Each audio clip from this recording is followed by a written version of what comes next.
Hey, everybody. Welcome into another episode of the Sick Podcast, Steelers Crazy. That's Jordan York. He's all smiles over there. I love that. We open up with a big smile on his face. You still got to be optimistic. It's football, it's fall, it's Pittsburgh. Man, those three things go together extremely, extremely well. We're only a quarter into the season. Less, technically, now that they're 17 games. So no matter what I or anybody else might think or say, there's so much season left, and we're excited about it. Jordan, how you doing today, man? I'm good, man. Just getting ready to be a dad. This is baby month. Got to see Kenny Pickett for the first time. Got to see Worm do that little shovel move we got to ask him about after he got that tackle. But yeah, man, I'm staying optimistic. I know, I could shoot off some tweets and be mad, but deep down, I love the Steelers more than anything. And if anyone has the faith, I have the faith. And I know another guy that has faith. We're going to bring him on in just a second. You're watching the Chris Wormley and Friends show. We're bringing this to you every Tuesday throughout the season. Such an awesome thing to have Chris on every single Tuesday, speaking his mind, taking us behind the scenes a little bit. And I tell you what, I know what he's going to say. When the going gets tough, they get going. So let's get going, Sammy. It was Wormley who got to him first. He's having a big day.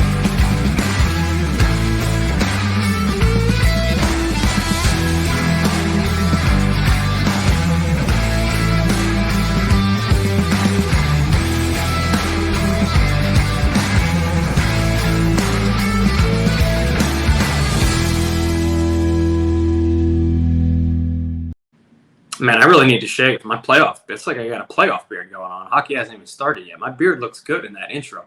I don't know what the heck's going on. I tell you what. That was peak beard season for you. Peak beard season. All right, let's bring him on. Chris Wormley, join us on the Chris Wormley and Friends show. He's got a beard going as well. What's up, my man? What's going on? Yeah, I need a haircut too. I think Friday's the day where my guy comes and makes me look good for Sunday. But it's not going so well. We're 1-3.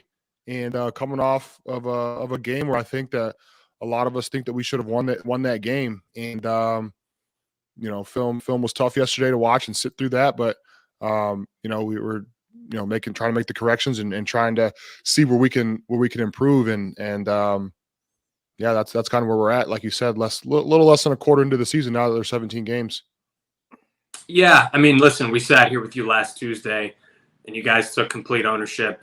As a defense in regard to that tough Browns loss on that Thursday night game. Too late Zach Wilson drives in the fourth quarter after you guys mustered a 10-point lead. I'm sure you're going to sit here and tell us much of the same. Yeah, anytime that our offense can give us a 10-point lead, we as a defense should be able to hold on to that. And like you said, especially that 2-minute drive that they had to seal the deal with, I think, 16 seconds left. We didn't give our offense enough time to drive down the field and even attempt to score. And when you allow a 2-minute drive like that whether it's the first half or the second half, that's something that's a recipe for disaster.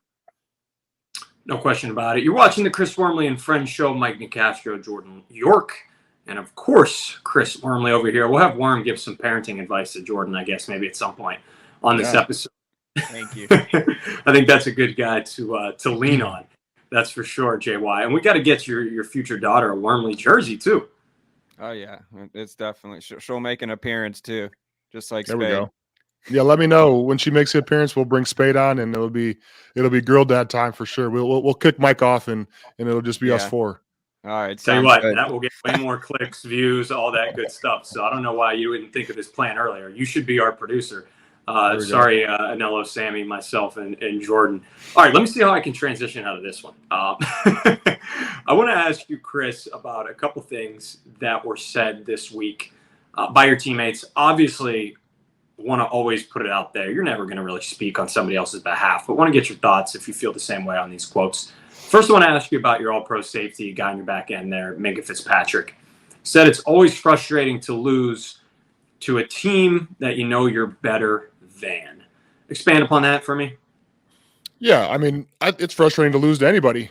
These next 4 weeks, we have probably the toughest stretch of our season coming up, and it's going to be frustrating for the rest of the season, when we lose a game. but especially like Minka said, to a team that we thought that we were better than. And for almost 60 minutes of the game, we were. They scored on that last minute drive and that last minute touchdown to win the game. And we thought we were better. We thought that we should have won the game. How much do you guys look into that schedule, Worm? I know obviously you just mentioned it. Everybody's talking about it. But so much can obviously change, right? I mean, look what happened with Tua. It looks like you're going to face a relatively healthy Bills team this week. But who knows when the Bucs come to town, right? Who knows when you go to Philadelphia? You guys are probably, once again, just like you always do, sitting back, taking it one game at a time. Yeah, no doubt. Last year, right at this same exact time of the year, we were 1-3 last year.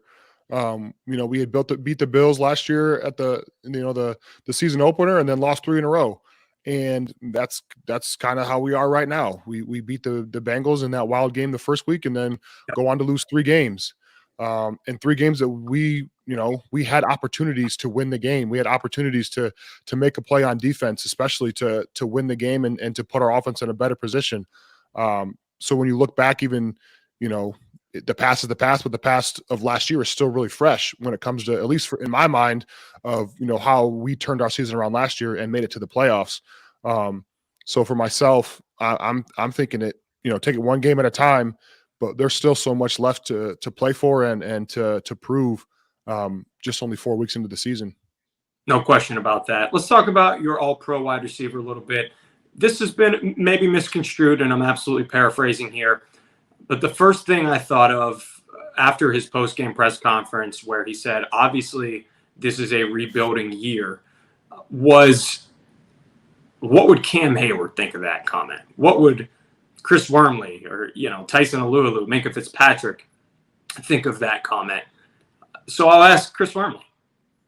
Yeah, I just saw that comment earlier today, and like you said, you're paraphrasing a little bit, so I'm not sure exactly what the full context of that was.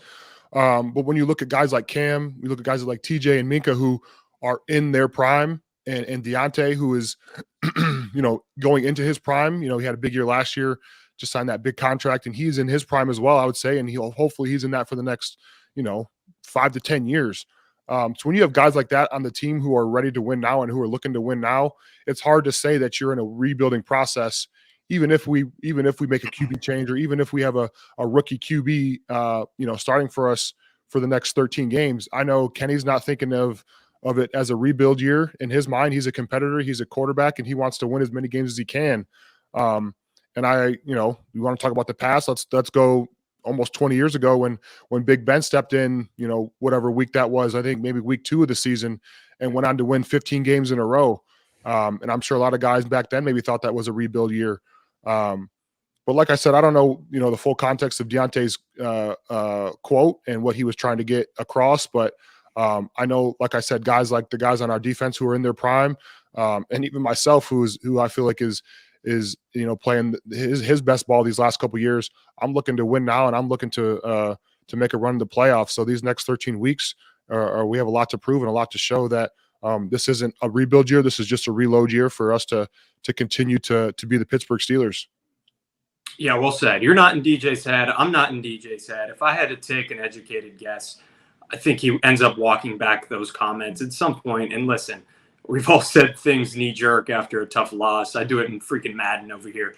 If I lose a game, that ultimately I think it takes some time to ponder. And obviously context is important as well there, Jordan. All right, let's switch. Jordan, I want you to ask because you brought it up. I had it written on my list over here, but you were doing it over there for a minute. I'm curious too, man. So I'll kick it to you so you can get it. You can get it started about the. Well, I went to my parents' house to watch the second half of the game, and right when I walk in is when you made that tackle, and you're doing a shovel. And I was like, and they were talking about it on TV, and they kept showing you on the sidelines and replaying. Yeah. I'm like, man, like I gotta get the scoop literally on this.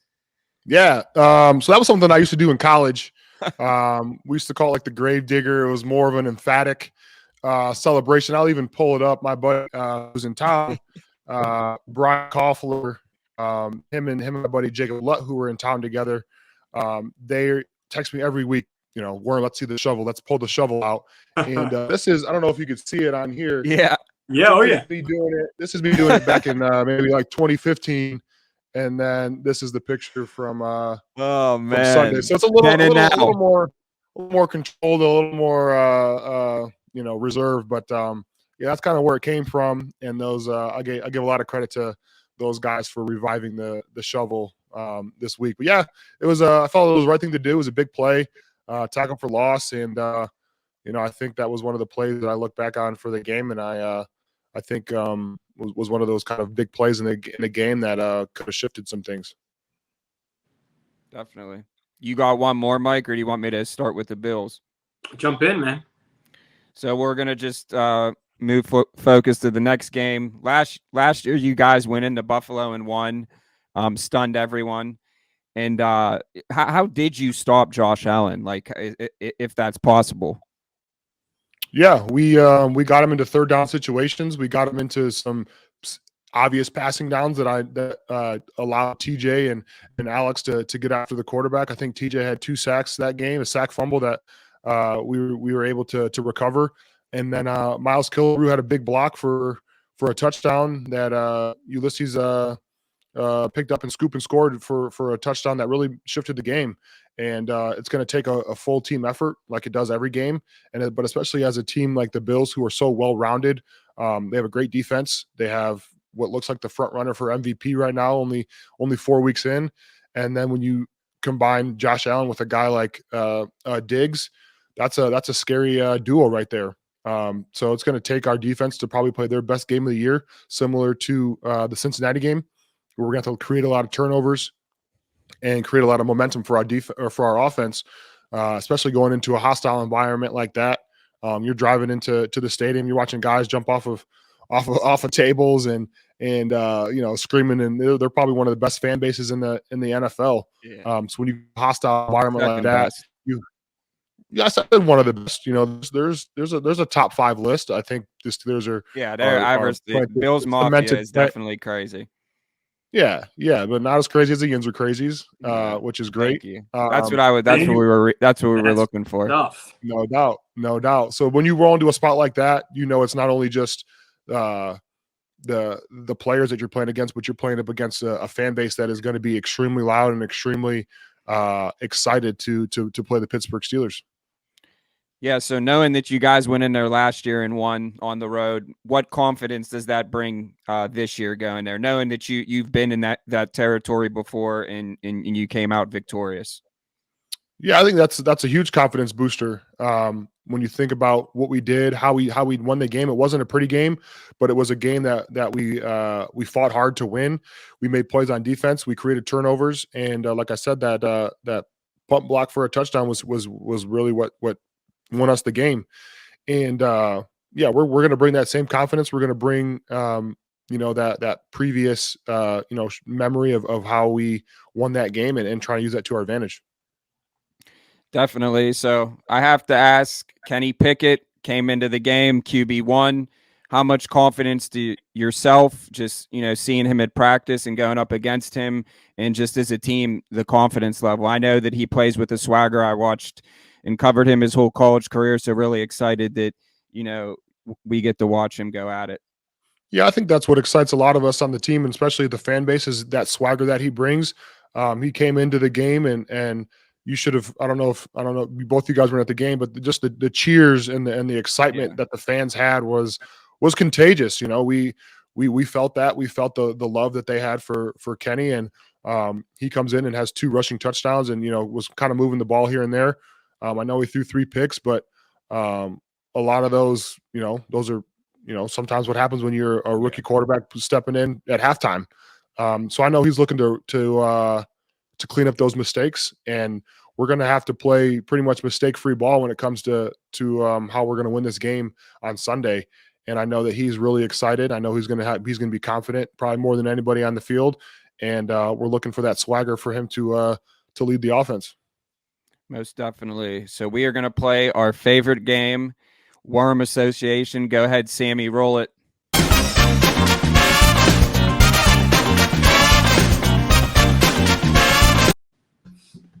All right, so these are a few football topics, but we threw in some holiday and some other things. So we'll start off with Halloween costume. I'm gonna go with Encanto. My daughter is gonna be the main character Mirabelle, and I think I'm gonna be Tio Bruno. We don't talk about Bruno, but Yeah, I'm that's gonna, my dog's name. Yeah, it is. I'm gonna dress up as him, and I think my wife's gonna be another Oh, character for the man. show too. So Make sure we're gonna you be, document this, please, for Steeler no Nation. doubt, we're gonna be an Encanto family, and look forward to walking around the neighborhood in some costumes with the little one. That's cool. All right, buffalo wings. For the probably 25 years of my life, I didn't put the two and two together that buffalo wings came from Buffalo, New York. I thought it was just the flavor of the sauce, you know. But yeah, every time we go to Buffalo, I have to get a couple wings from one of the local spots, and I'm excited to try them out again this time around. But yeah, those are buffalo wings. I mean, that's a staple when You're it a comes big to wing guy, or are you like a steak tailgating. hoagie guy? Definitely a wing guy when it comes to those two for Yeah. sure. Yeah, that's Me a too. tailgate specialty right there. Definitely. All right, Bills Mafia. Like I said, when you're rolling through the neighborhood and you see the stadium and you're seeing these people jump off of these tables and have no regard for their bodies, that's a true fan base right there. That's exciting to see. And when you get to play in a hostile environment like that, it's even sweeter when you get the win. Definitely. George Pickens. Yeah, I think you guys are seeing it each week he's getting better and better. Each week he's making plays. Each week he's doing things that I think that people were talking a lot about during camp and during the preseason. And it's really cool to see him continuously mature, continuously get better, continuously make plays for our offense. And I think that Pickett to Pickens connection is here to stay for a long time. And I hope it starts hot and fast on Sunday. Definitely. And we saved the best one for last. Disney on Ice. Oh man, we were there in February, and we have tickets to the Frozen musical next Tuesday. So yeah, we are a Disney family. My daughter's all about the Disney Plus. No free shout outs though. So yeah, we're excited about that. And any chance that we can get her to experience some cool things like that, we're all about. So yeah, next week is the Frozen musical. Not on ice, but a lot of singing, a lot of dancing, a lot of good times.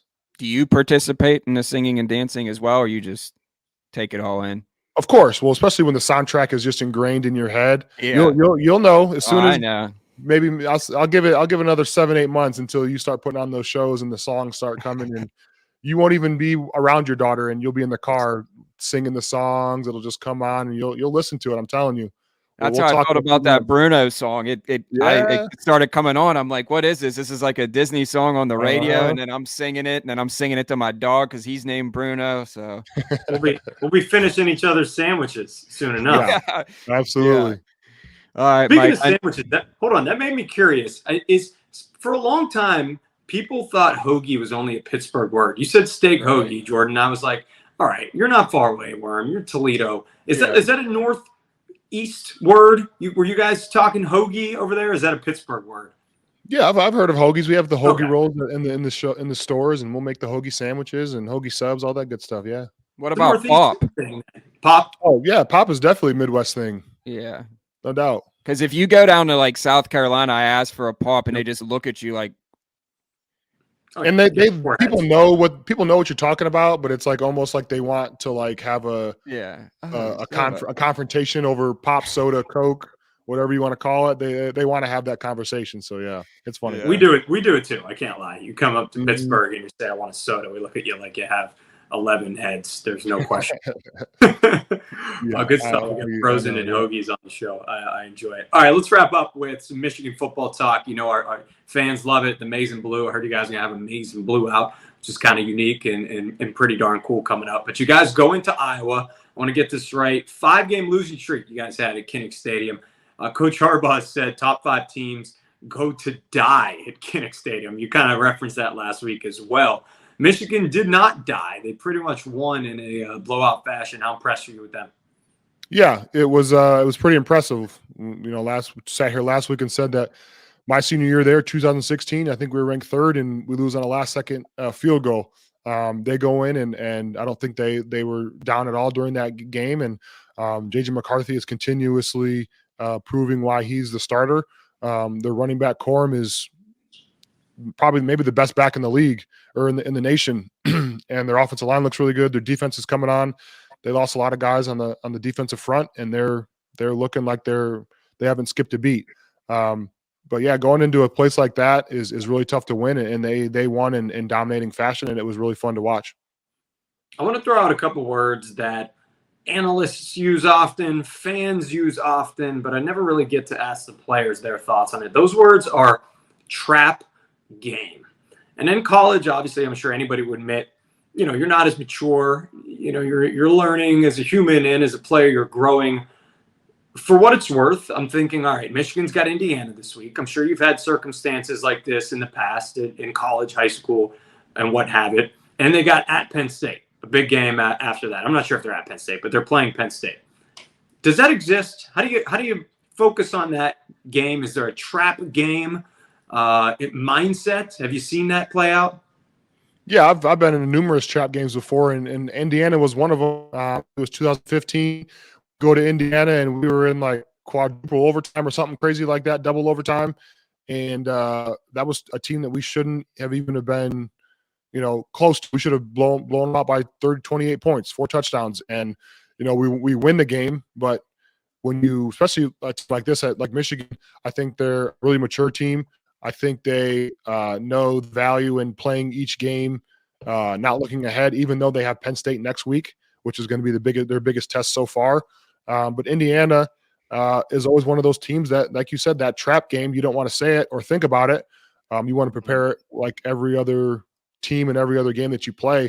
But I think these boys have a different mindset, and I think they understand that, especially the guys that played a lot last year on that Big Ten title team.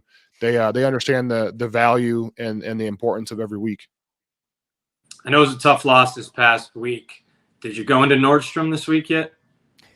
I did not. No, I have family pictures coming up next weekend, so I'm trying to hold off as long as possible. So I'm not bothered too much. But yeah, like I said, those people have some opinions.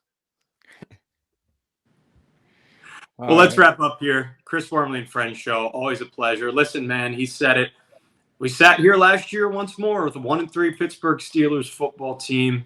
His team made the playoffs, had a chance to win a Super Bowl. When you get in the dance, you have a chance. I've always said that. So panic button might be a little early here, especially considering one game technically out of the AFC North lead, as well as the rest of the division sits at 2-2.